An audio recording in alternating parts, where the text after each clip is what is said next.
Angin malam berhembus kencang, membawa hawa dingin yang menusuk tulang. Dimas memacu motornya dengan kecepatan tinggi, menembus kegelapan jalanan sepi yang masih dalam tahap pembangunan.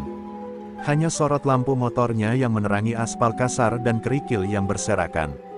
Malam itu, ia terburu-buru pulang setelah menghadiri rapat penting di kantor. Hatinya gelisah, merasa seperti ada sesuatu yang mengikutinya sejak keluar dari kota. Namun, ia mengabaikannya, mengira hanya lelah dan paranoia semata. Di kejauhan, suara dentuman besi terdengar samar, bercampur dengan deru angin yang mengoyak pepohonan di pinggir jalan. Dimas melirik jam di pergelangan tangannya, hampir tengah malam. Seharusnya proyek pembangunan jalan sudah dihentikan, tetapi suara-suara itu terus menggema, seolah-olah ada yang masih bekerja di dalam kegelapan. Tidak ada lampu penerangan, hanya kepekatan malam yang terasa semakin menyesakkan. Dadanya mulai terasa berat, seperti ada sesuatu yang menghimpit. Tiba-tiba, dari sudut matanya, ia melihat bayangan hitam melintas di depan jalan. Refleks, Dimas menarik rem sekuat tenaga, tetapi ban motornya justru tergelincir di atas pasir dan kerikil yang berserakan. Dalam kepanikan, ia membelokkan setangnya, berusaha menghindari sesuatu yang tampak berdiri di tengah jalan, sesosok bayangan besar dengan mata merah membara. Napasnya memburu, jantungnya berdegup kencang. Namun, sebelum ia sempat berpikir lebih jauh, sesuatu yang lebih besar muncul di hadapannya. Brak, tubuh Dimas terlempar ke udara saat motornya menabrak sesuatu yang keras. Waktu seolah melambat, memperlihatkan dengan jelas bagaimana ia melayang sebelum jatuh menghantam aspal kasar. Rasa sakit yang luar biasa menyebar dari seluruh tubuhnya. Darah hangat mengalir dari pelipisnya, mengaburkan pandangannya. Ia mencoba bergerak, tetapi tubuhnya terasa berat, seolah-olah ada tangan tak kasat mata yang menahannya tetap di tanah. Di antara kesadarannya yang memudar, ia melihat sesuatu yang membuat bulu kuduknya meremang. Alat berat raksasa yang seharusnya diam berdiri di pinggir jalan, kini bergerak perlahan, seperti ada yang mengendalikannya. Namun, tidak ada seorang pun di kursi kendali. Mesin itu hidup sendiri, mengeluarkan suara geraman rendah yang terdengar seperti bisikan kematian. Dimas berusaha membuka mulut, ingin berteriak, tetapi suaranya tercekat di tenggorokan. Ia menatap langit yang kini terasa semakin gelap. Bintang-bintang menghilang, digantikan oleh kegelapan pekat yang seperti menyelimuti seluruh tempat ini. Samar-samar, ia mendengar suara langkah kaki mendekat, berat dan menyeret, seakan sesuatu yang bukan manusia sedang menghampirinya. Perlahan, penglihatannya semakin buram. Tubuhnya mulai kehilangan rasa, seperti tenggelam dalam kehampaan. Dalam detik-detik terakhir sebelum kesadarannya menghilang, ia melihat satu hal yang membuat darahnya benar-benar membeku. Di dalam refleksi kaca alat berat itu, ia melihat bayangannya sendiri, tetapi bukan dirinya. Sosok itu tersenyum menyeramkan, seolah menikmati penderitaannya. Malam semakin gelap, dan bagi Dimas, ini mungkin malam terakhirnya. Dimas terbangun dengan napas tersengal. Kepalanya terasa berat, seolah ada sesuatu yang menghantamnya dengan keras. Perlahan, ia mencoba menggerakkan tubuhnya, tetapi anehnya, tidak ada rasa sakit. Padahal ia ingat dengan jelas bagaimana tubuhnya terlempar, bagaimana darah mengalir dari pelipisnya, dan bagaimana kegelapan merayap menelannya. Kini, ia berbaring di tengah jalan, tapi sesuatu terasa salah. Ia mengangkat kepalanya, melihat sekeliling. Jalan yang sebelumnya setengah jadi kini tampak sempurna, mulus tanpa satu pun kerikil atau lubang. Alat berat yang tadi menakutkan itu sudah tidak ada, lenyap seolah tak pernah ada di sana.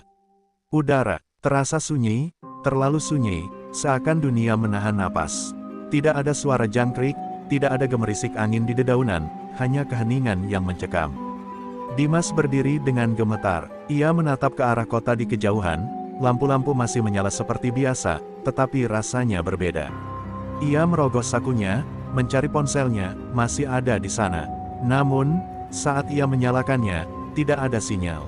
Bahkan, layar ponselnya hanya menampilkan jam digital yang membeku di angka pukul 0, waktu seolah tidak berjalan. Panik mulai merayapi pikirannya. Ia mencoba melangkah, berjalan ke arah rumahnya yang berjarak beberapa kilometer dari tempat ini. Sepanjang perjalanan, ia mulai menyadari sesuatu yang lebih aneh. Ia melewati beberapa warung dan rumah kecil di pinggir jalan, tapi tidak ada tanda kehidupan. Tidak ada suara orang berbicara, tidak ada kendaraan melintas, tidak ada anjing menggonggong. Semua terasa seperti kota mati. Lalu, sesuatu membuatnya berhenti. Di kejauhan, ia melihat seorang pria tua berdiri di tengah jalan, mengenakan pakaian lusuh dan menatapnya dengan tatapan kosong. Dimas langsung merasa ada yang tidak beres. Dengan hati-hati, ia mendekati pria itu dan berkata, "Pak, ini di mana? Apa yang terjadi?" Pria itu tidak menjawab. Bibirnya hanya bergerak-gerak seakan berusaha mengucapkan sesuatu, tetapi tidak ada suara yang keluar. Tiba-tiba, Dimas merasakan hawa dingin menusuk tulang. Jantungnya berdegup kencang saat pria tua itu perlahan mengangkat tangannya dan menunjuk ke arah belakang Dimas. Dengan keraguan yang mencekik, Dimas menoleh perlahan. Matanya membelalak. Di kejauhan, ia melihat sesuatu yang membuat darahnya membeku. Di tepi jalan, tepat di tempat ia mengalami kecelakaan, tubuhnya sendiri terbaring kaku di atas aspal. Bajunya berlumuran darah, wajahnya pucat, dan matanya tertutup rapat. Jantungnya serasa berhenti berdetak. Ia mencoba mencubit lengannya sendiri, ia bisa merasakannya. Tapi jika ia masih hidup, siapa yang sedang berbaring di sana? Ketakutan menjalar ke seluruh tubuhnya. Ia ingin berlari, berteriak, meminta pertolongan, tetapi suara seakan tersangkut di tenggorokannya. Pria tua itu kini mendekat dan berbisik dengan suara serak, "Kau belum seharusnya ada di sini." Dimas membeku, ingin bertanya lebih jauh, tetapi tiba-tiba angin kencang berhembus, menyapu tubuhnya dalam pusaran kabut hitam. Dan dalam sekejap, dunia di sekelilingnya runtuh dalam kehampaan. Dimas terbangun dengan napas memburu. Kabut hitam yang tadi menyelimutinya telah menghilang, tetapi dunia di sekelilingnya masih terasa asing. Ia kini berdiri di sebuah tempat yang lebih gelap, seperti bayangan dari dunia yang ia kenal. Jalanan yang tadi ia lalui kini terlihat lebih kusam, warna-warnanya pudar, seperti dunia ini kehilangan kehidupannya. Bahkan udara yang ia hirup terasa lebih berat, seolah dipenuhi sesuatu yang tak kasat mata. Ia menoleh ke sekeliling, mencari pria tua yang tadi berbisik padanya, tetapi sosok itu sudah menghilang. Yang tersisa hanya kesunyian yang semakin menusuk. Ia mencoba melangkah, tetapi setiap jejak yang ia tinggalkan di atas aspal seolah menghilang dalam sekejap. Perasaan takut mulai merayapi dirinya. Apakah ini mimpi? Atau lebih buruk, apakah ia sudah mati? Tiba-tiba, suara langkah kaki terdengar dari belakang. Dimas menoleh cepat, matanya langsung tertuju pada sosok pria tua yang tadi ia temui. Kali ini, wajah pria itu terlihat lebih jelas, keriput dalam, mata cekung, dan sorot mata penuh kesedihan. Pria itu berdiri di bawah lampu jalan yang redup, tatapannya lurus ke arah Dimas. Dengan suara berat, ia akhirnya berbicara, "Kau bukan yang pertama yang terjebak di sini." Dimas menelan ludah, tubuhnya menegang. "Apa maksud Bapak?" tanyanya dengan suara gemetar. Pria tua itu mendekat, langkahnya lambat dan berat. Tempat ini adalah persimpangan antara dunia mereka yang masih hidup dan mereka yang telah mati. Suaranya mengandung kepedihan yang dalam. Dimas semakin bingung, tetapi ia tidak bisa mengabaikan firasat buruk yang semakin menghimpit dadanya. "Apakah aku sudah mati?" Suara Dimas hampir berbisik. Pria tua itu menggeleng pelan. "Belum, tapi kau terjebak di antara dua dunia. Dan jika kau tak menemukan jalan keluar, kau akan terjebak selamanya." Kata-kata itu menusuk ke dalam pikirannya, membuat ketakutan semakin menguat. Dimas mencoba berpikir jernih, mencari penjelasan yang masuk akal, tetapi tidak ada yang masuk akal sejak kecelakaannya terjadi. Pria tua itu menghela napas dalam. "Namaku Pak Joko. Aku meninggal di tempat ini 5 tahun lalu. Aku, seperti kau, juga terjebak. Dan aku sudah melihat banyak yang datang setelahku." Wajahnya menegang seolah kenangan pahit menguasai pikirannya.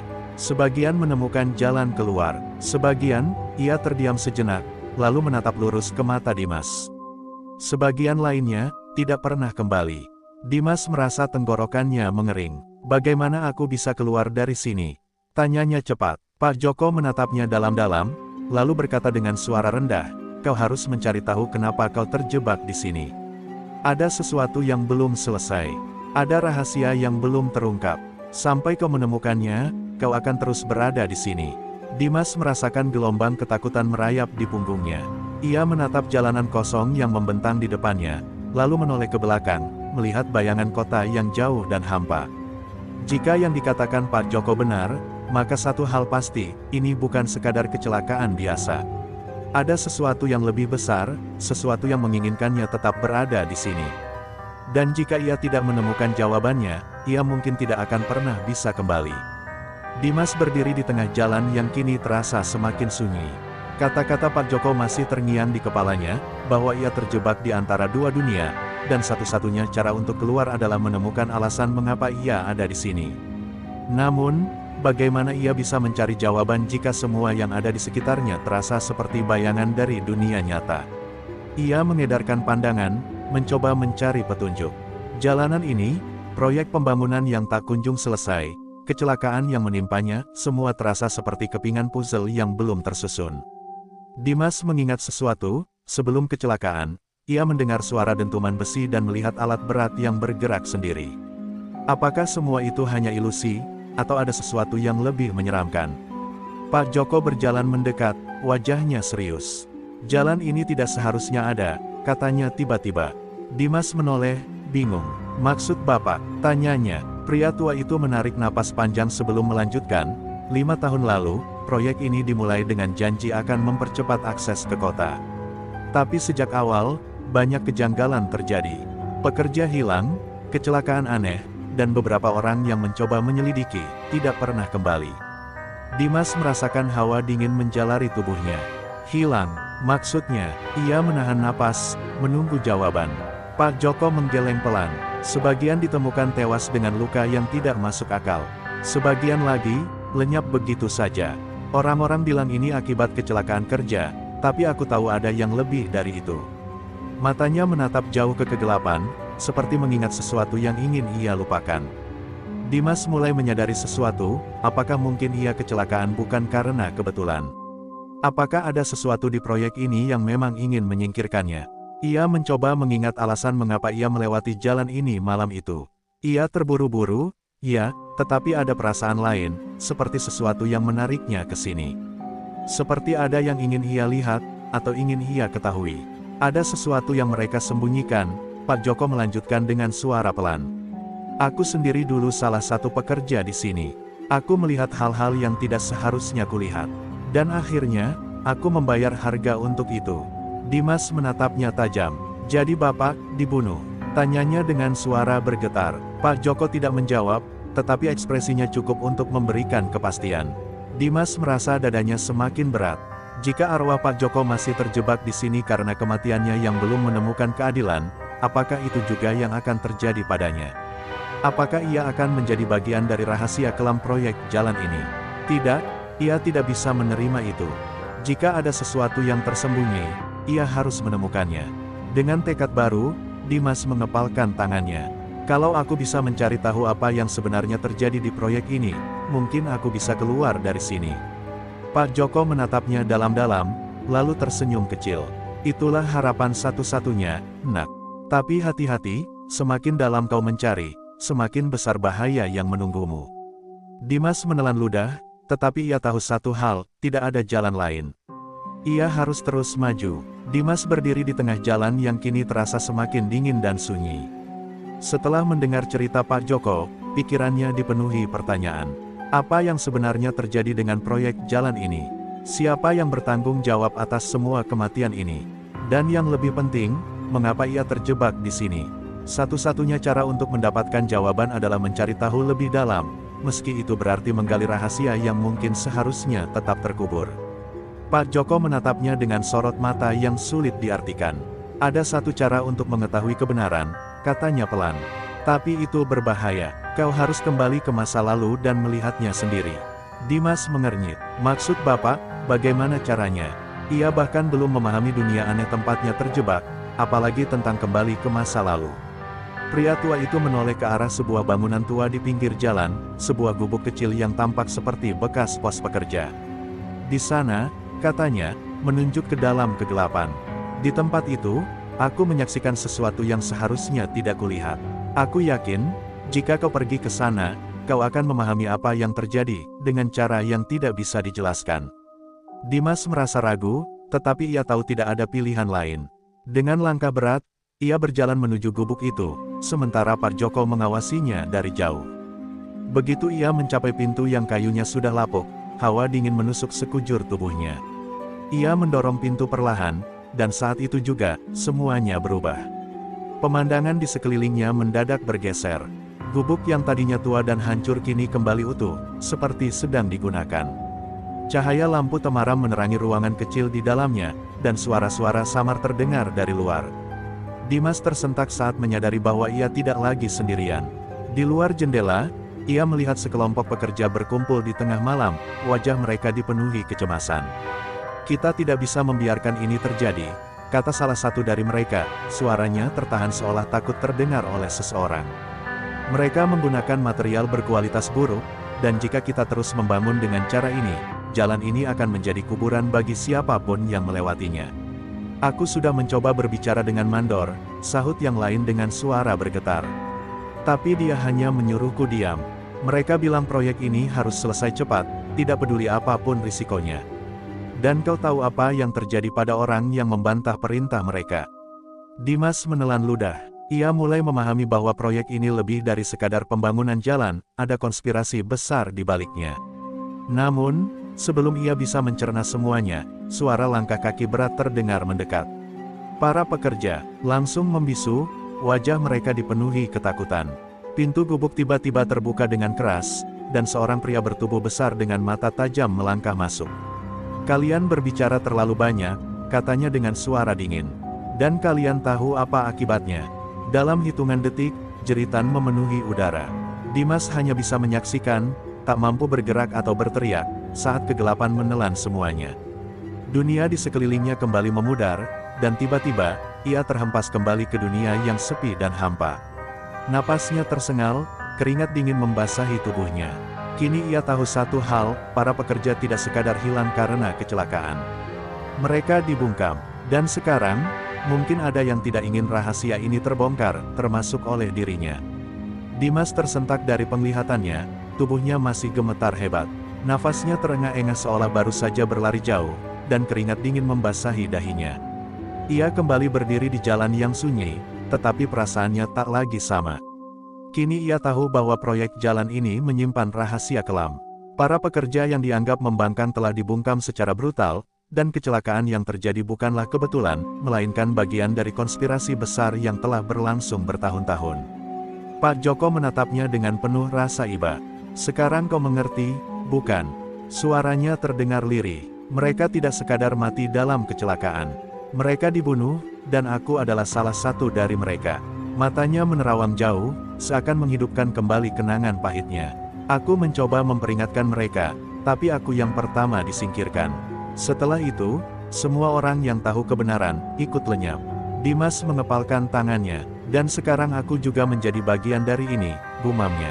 Ia merasa marah, takut, dan bingung dalam waktu yang bersamaan. Mengapa ia bisa melihat semua ini?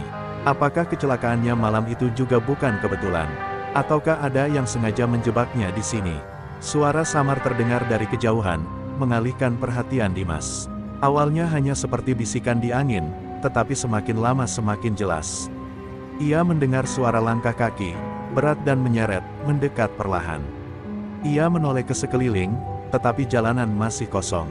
Namun, hawa di sekitarnya berubah drastis, udara terasa lebih dingin, dan ada aroma tanah basah bercampur besi yang memenuhi hidungnya.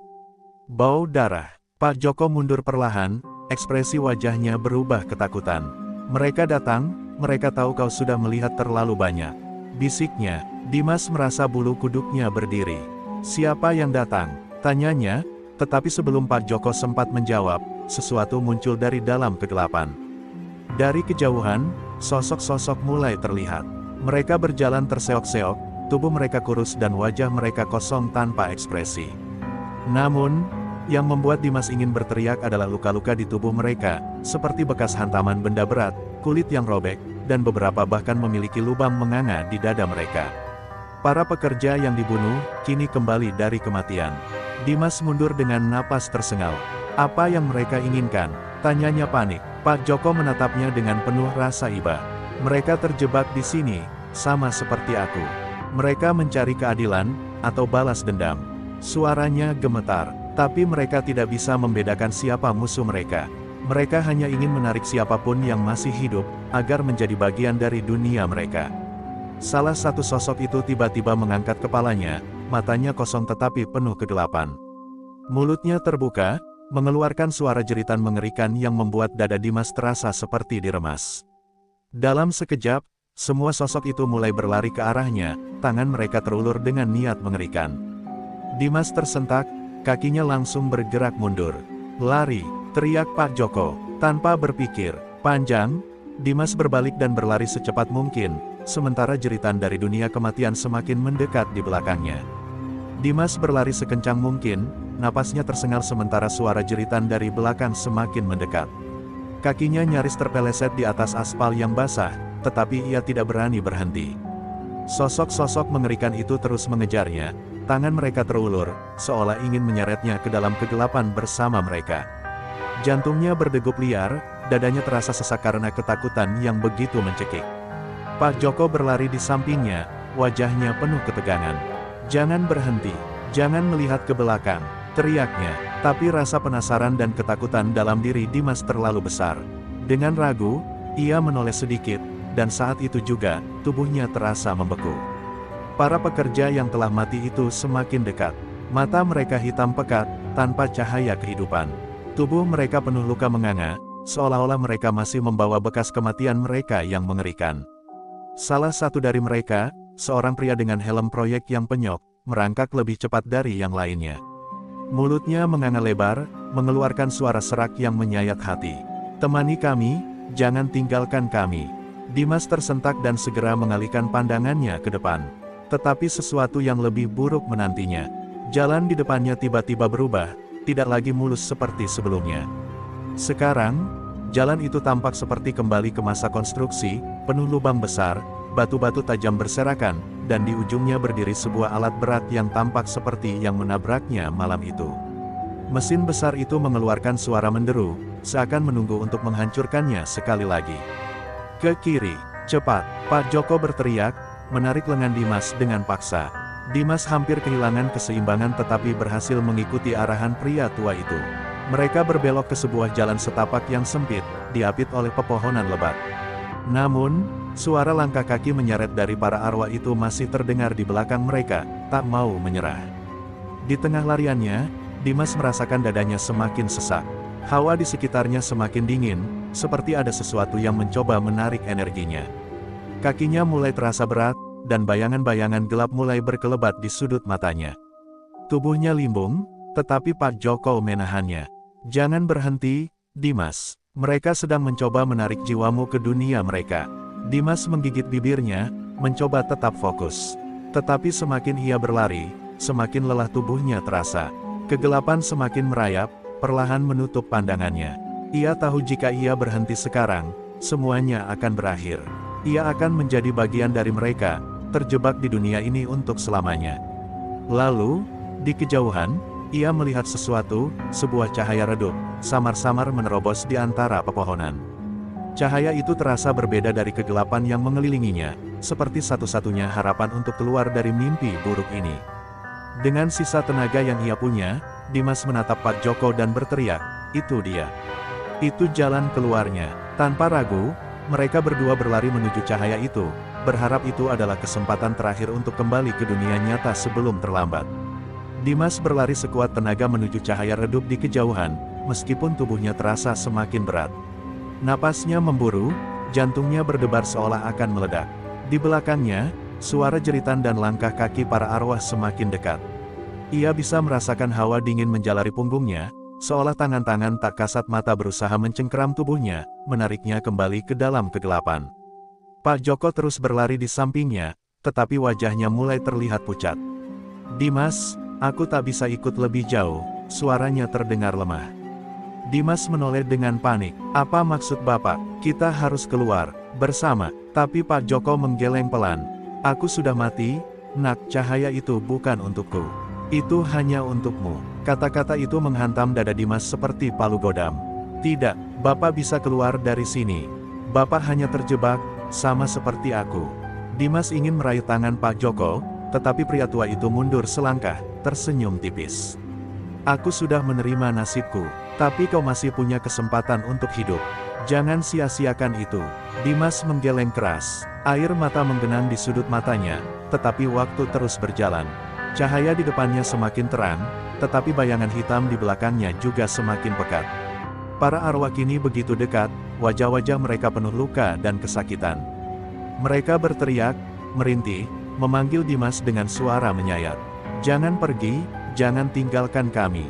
Pak Joko berbalik menghadapi mereka, tubuhnya berdiri tegak. "Aku akan menahan mereka, pergilah, Dimas." Tanpa menunggu jawaban, ia membentangkan tangannya, dan tubuhnya mulai bersinar redup. Dimas bisa melihat kilatan cahaya keluar dari tubuh pria tua itu, seperti perlawanan terakhirnya untuk memberikan Dimas kesempatan melarikan diri. Dimas ragu sejenak, tetapi suara jeritan para arwah yang semakin beringas memaksanya untuk mengambil keputusan. Dengan berat hati, ia berbalik dan berlari menuju cahaya. Setiap langkah terasa berat, seolah ada tarikan tak terlihat yang mencoba menahannya. Tetapi ia tidak boleh menyerah. Tidak sekarang. Saat ia akhirnya mencapai cahaya itu, segalanya berubah. Ia merasa seperti jatuh ke dalam pusaran angin yang kuat. Tubuhnya melayang, kepalanya berputar, dan suara-suara dari dunia gelap itu perlahan menghilang. Untuk sesaat, semuanya menjadi hening. Lalu, dalam sekejap, Dimas merasakan tubuhnya menghantam sesuatu yang keras. Pandangannya gelap, pikirannya kosong, dan sebelum ia kehilangan kesadaran, ia mendengar suara samar seseorang memanggil namanya. Dimas terbatuk keras, paru-parunya seperti baru saja diisi udara setelah tenggelam terlalu lama. Pandangannya buram, kepalanya terasa berat, dan seluruh tubuhnya nyeri luar biasa. Samar-samar, ia bisa mendengar suara seseorang memanggil namanya. Suara yang terdengar begitu akrab, tetapi di saat yang sama terasa asing. "Dimas, syukurlah kau sadar." Dimas mengerjapkan matanya beberapa kali, mencoba menyesuaikan diri dengan cahaya terang di sekitarnya. Perlahan, sosok yang berdiri di dekatnya mulai terlihat jelas, seorang pria berbaju perawat, wajahnya penuh kekhawatiran. Dimas mencoba bergerak, tetapi rasa sakit menjalar ke seluruh tubuhnya, membuatnya meringis. "Aku, di mana?" Suaranya serak dan lemah. Perawat itu menghela napas lega. "Kau di rumah sakit. Kau mengalami kecelakaan parah seminggu yang lalu. Kami tidak yakin kau akan bertahan." Suaranya melemah, seolah masih tidak percaya bahwa Dimas benar-benar telah kembali. "Tapi kau kembali, seperti keajaiban." Dimas terdiam, mencoba mencerna semuanya. Ia ingat kecelakaannya, ia ingat dunia gelap tempatnya terjebak, ia ingat Pak Joko, tapi kini, ia kembali ke dunia nyata.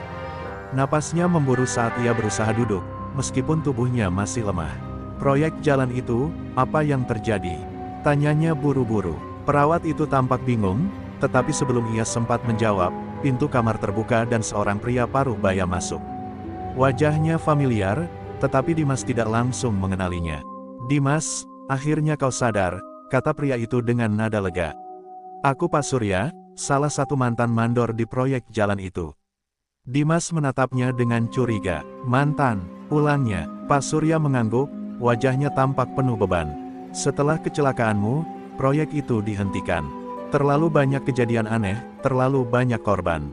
Orang-orang mulai berbicara. Akhirnya, pemerintah turun tangan dan melakukan penyelidikan. Dimas merasakan dadanya sesak. Ini berarti, kebenaran mungkin akan segera terungkap. Tetapi pikirannya masih dipenuhi pertanyaan. "Pak Joko," gumamnya, hampir tidak berani menyebutkan nama itu. Pak Surya menatapnya dalam-dalam sebelum menjawab. "Joko, tidak mungkin, dia sudah meninggal 5 tahun lalu dalam kecelakaan proyek." "Kau pasti bermimpi, nak." Dimas terdiam. Ia tahu itu bukan mimpi. Ia telah bertemu Pak Joko. Ia telah melihat apa yang terjadi di proyek jalan itu. Dan lebih dari segalanya, ia tahu bahwa arwah para pekerja yang mati di sana tidak akan benar-benar pergi sampai keadilan ditegakkan. Dimas menatap langit-langit rumah sakit dengan tatapan kosong. Meski tubuhnya telah kembali ke dunia nyata, pikirannya masih terperangkap dalam kegelapan proyek jalan itu. Semua yang ia alami terasa begitu nyata, Pak Joko, para arwah pekerja, dan rahasia kelam yang selama ini disembunyikan. Namun, kini semua itu dianggap hanya sebagai mimpi akibat koma yang ia alami. Pak Surya duduk di samping tempat tidurnya, wajahnya terlihat berat. "Dimas, kau mungkin merasa ini hanya kebetulan, tapi